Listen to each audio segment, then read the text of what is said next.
La randonnée Jimmy Pelletier ne date pas d'hier. En effet, l'aventure débute en janvier 2015 lors de la conférence de presse. Après plusieurs mois d'efforts, on se retrouve au matin du grand départ. Je suis pas mal fébrile parce que, tu sais, quand tu organises un événement de même, il y a deux côtés. C'est du côté organisateur, mais aussi du côté que faut que tu t'entraînes, hein? T'as pas le choix parce que, tu sais, c'est 650 km en 5 jours, là, ça va être pas mal de stock.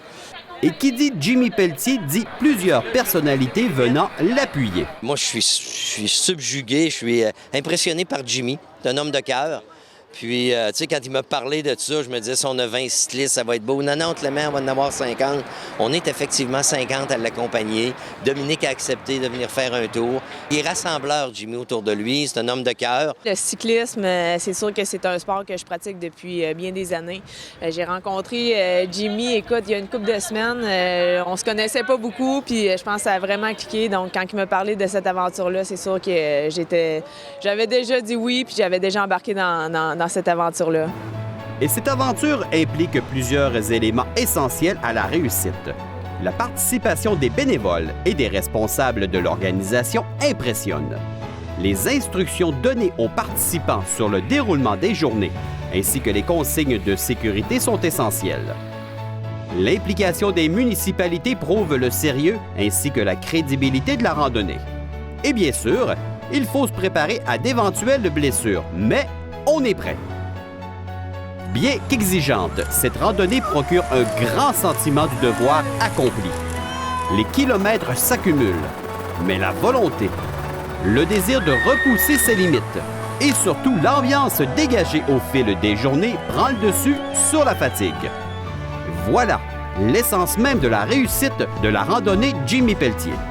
Les cyclistes joueront les rôles principaux pendant cette randonnée d'une durée d'un peu plus de 120 heures. Cependant, il faut bien les nourrir. Un spécialiste des causes sportives et un véritable passionné qui donne sans compter ne voulait rien rater de l'événement. J'ai concocté un petit menu assez facile pour les gens. C'est sûr que les cyclistes vont avoir besoin de protéines et aussi du sucre. Fait qu'on a acheté des bons desserts. Mais c'est le fun. Écoute, c'est un projet que Jimmy me parle depuis un an. Puis j'ai dit, regarde, Jimmy, nous autres, notre force, c'est de faire des tailgates. Il dit, tu devrais nous suivre sur les 5 jours de la randonnée. Les contacts établis, les relations d'amitié nouvellement créées ou approfondies resteront à jamais gravées dans la mémoire des participants. Si, en plus des dons récoltés, il reste tous ces souvenirs, la randonnée aura été un succès sur toute la ligne. Finalement, un montant impressionnant de 63 000 $ aura été remis à Adaptavie et Étu Actif du patron Rocamadour. De cette somme, 20 % aura été envoyé dans les régions visitées. Bravo à tous!